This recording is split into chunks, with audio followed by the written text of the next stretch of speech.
Hi, I've been unhealthily addicted to Currency Wars game mode that just came out with version 3.7. I've been testing a lot of teams to see which ones are good and which ones are bad. One of the teams that just seems like an automatic win, even if you force it from a bad angle, is Aglaea Reroll. This will be a video explaining and streamlining how to play this absolutely broken comp. Before we start, I'm giving away 2 supply passes / welcomes to my subscribers at 7k subs, so make sure to subscribe. So first things first, what is this team composition? Aglaea Reroll is a 1-cost reroll comp that focuses on having a hyper carry Aglaea carry you through the whole game. The reason why Aglaea is so strong is because of her interaction with speed and speed amplification. TLDR, Aglaea does more damage the faster she is. In this game mode, you can increase her speed with items and many other sources by an absurd amount, leading to a very broken synergy. The comp has many variations, but the best and the most popular one is with 5 energy and 4 day demigods. This is your board on 9, and Aglaea wants 2 anti-grav boots with the first day demigod item, highesting one's caloric overload, bashing projector, and energesia chip, and the rest can simply host supportive items like planetary drill, victory banner, etc. The reason why this comp is so strong is actually quite simply, it's literally Aglaea's traits. But for a more concrete answer, 5 energy activates the bonus attack after spending a lot of energy, which does do quite a bit of damage in this team, as this team spends a lot of energy. And Day Demigod's first item is actually best in slot for Aglaea. You may choose to play a more linear version of this comp, especially if you have an energy or day demigod emblem, so either 7+ energy with 3 demi-day gods, or 5 energy and 6+ demi-day gods. So how do we play this comp? Well, to start, you want to look for environments that focus on either Aglaea's traits, so energy or day demigods, or any that focuses on rerolling like these ones. Upon entering the game, if you get Aglaea early, obviously look to play her with either energy trait or day demigod trait, and making sure you slam boots if you get boots as well. But if you don't find anything, just simply playing a board while optimizing for interest is ideal. As the first 2 nodes are reward, just making sure you have units on the board is enough, and the rest ideally can be sold to make intervals of 10 for interest. For your investment strategy priorities, focus on 3 things. First, you want ones that give you gold / rerolls. Obviously, the more gold you have, the easier it is to find Aglaea 3 and still make it to the higher levels. Second thing is that any combat strategies that relate to her traits or increase Aglaea's damage, specifically like these ones. Additionally, if you do not have her E1, getting the Edelon strategy is also very good, as it also contributes to Tribute E1, which is very strong as well. And thirdly, ways to get the pretty rare and costly 4 boots, so strategies like IPC restock or just ones that give you speed boots are nice as well. Now entering the first combat node, if you still cannot find any Aglaea, do not worry, just simply play units and make interest and commit to loose streaking. Of course, if you do find Aglaea or any energy / day demigod units, make sure to hold / play them. Also, another thing is to make sure to never press purchase XP. We want to do this because we want to maximize our turns while being level 4, which is the best odds for finding 1-cost units. On 1-5, you will find a supply phase. For this and any other supply phases coming up, prioritize getting boots if you don't have the 4 boots needed for the 2 anti-grav boots. Otherwise, hunting for defensive items for highesting are good as well. Now that you have reached the round 1-6, this is the last round the game allows you to be at level 4. Ideally right here you have saved up a good amount of gold. Rule of thumb is that if you have found units for this comp early, then you should have a bit less gold. If you did not find units for this comp at all, you should have more gold. Here's where the fun part begins. This is the last round to maximize 1-cost odds, and you have the money. You want to roll down here to 30 gold, as this provides the least drawbacks on interest. If you find a lot of Aglaeas and are close to 3-starring her, rolling down more is an option as well, but ideally you want to find at least 4 to 5 copies of Aglaea rolling down to 30 gold. but rolling down a bit more to at most 20 gold is fine to try to find Aglaea 2-star if you get unlucky. Of course, naturally, making sure to grab any units within the comp is also just as important. At this stage, you should have a comp similar to something like Aglaea, Tingyun, Huohuo, Hyacinth/Tribi.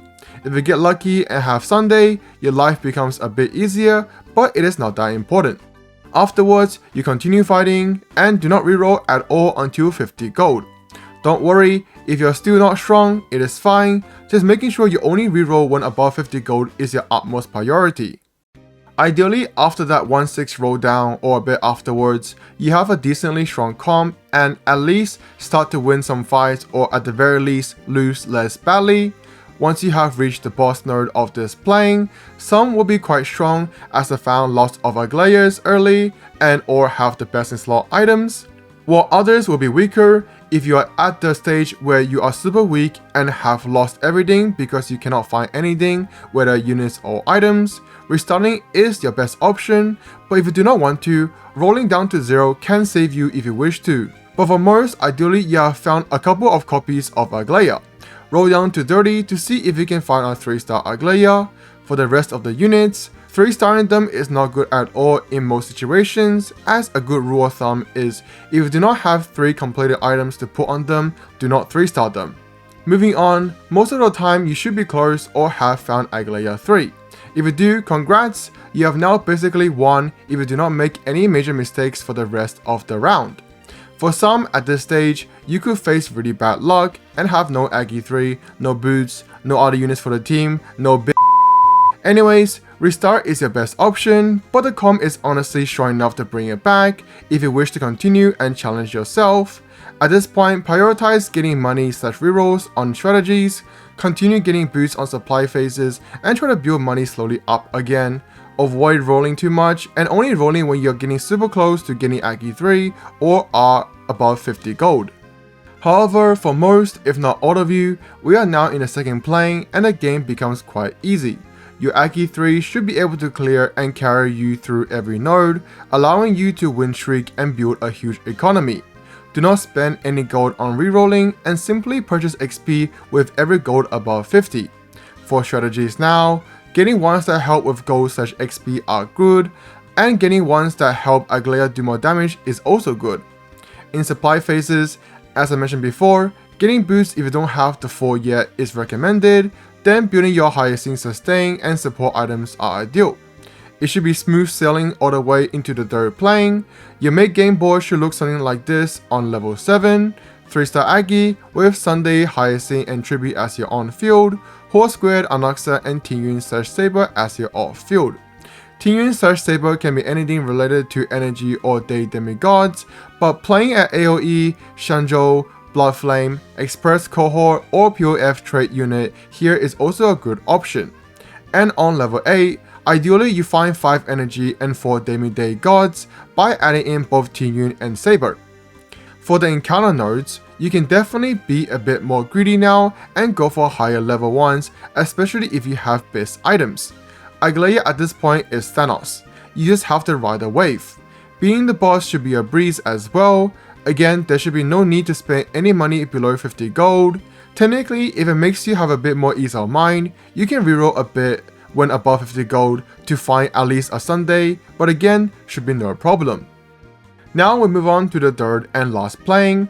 At this point, you can start to have a little fun. If you know what to do from here, then go crazy. But for those that want to lock in and get a perfect score for this run, there are only a few things left to focus on. First, again, only spend gold above 50 on leveling up. You are now crazy strong, just aiming to hit higher levels like 9 or even 10 is your priority. How to decide if you want to stay on level 9 or gold 10 is quite simple. If you are on level 9 and if you are left with having less than 25 gold on level 10, then it is more worth it to just stay on level 9.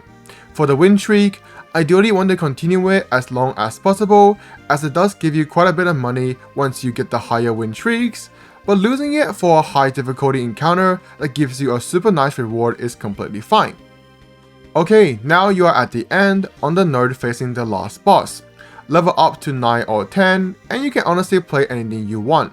The best versions is the addition of Cyrene and Yunli, Yuni for a bit more sustain, Cyrene to have a faster ramp up of Aglaea's damage, but feel free to go ham. As long as you keep 5 energy and 3 demi-day gods, you are free to do whatever you want, especially if you have emblems. Before we end it off, a couple of notes I want to mention are first, there is one debuff in particular that advances enemies' actions when you advance your own team's actions. Aglaea and Sunday will be advancing very often, even more if you run DDD Tribi, so avoiding such restarting this debuff is ideal. Another debuff is the leftmost on-field square does less damage. That one is also quite annoying as that is also the energy square, but it's not a big deal. You can just change someone else to be in there, for example Sunday or Tribi, or just brute force it with Aglaea, both work. If you cannot find the best items for Aggie, Engine and Firestorm are decent alternatives, albeit still far from the optimal build. Against certain enemies, autoplay can be a bit dumb, so ensuring that you are paying a bit of attention to autoplay if it does do something dumb is recommended. Other than that, enjoy your free wins. So yeah, that does it for this Aglaea reroll comp guide, and it's probably the best comp in Currency Wars.